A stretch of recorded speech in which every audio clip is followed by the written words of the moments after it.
म्हणजे 1685च्या दरम्यान मराठ्यांनी परत हा किल्ला जिंकायचा प्रयत्न केला. 7000 सैनिकांनी वेढा घातला होता खाली, पण तिथं पण निभाव लागला नाही. नंतर 700 सैनिक गडावरती आले. आता बघा निष्ठा बघा तुम्ही, मोगलांनी किल्ला कसा घेतला, फितुरीने घेतला, आणि आपण काय केलं, लढून प्रयत्न केला. 700 पैकी 200 मावळं सीडीच्या साह्यानं, सीडी आणि दोरखंड लावून ह्या गडावरती आले.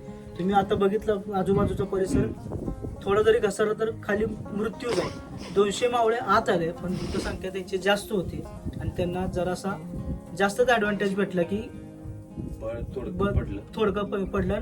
ते पण तिथे पण आपली हार झाली.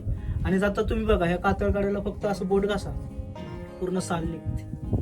विचार करा वरनं पडल्यावर काय हालत होत असेल, थोडंसं खर्चटलं तर काय हालत असेल. आपण दुर्ग संवर्धन सगळेच करतो, गडाच्या टाक्या साफ करतो, तटबंदीचं काम करतो. थोडंसं खर्चटल्यावर कसं दुखतं, सुचतं. त्यावेळेला विचार करा ते मावळं कसं चढलं असतील 200 वरती. त्याच्यानंतर हा किल्ला आला पेशव्यांकडे, पेशव्यांच्या काळात आपल्याकडे आला. त्याच्यानंतर प्रत्येक किल्ले इंग्रजांनी 1818 मध्ये घेतले, त्याप्रमाणेच आपण किल्ला त्यांच्यात आला. असं एकंदरीत बघितलं तर ही जी माती आहे ती आपल्या मावळ्यांच्या रक्तानं पावन झालेली आहे. इथं आल्यानंतर प्रत्येकाला ही माहिती माहीत पाहिजे.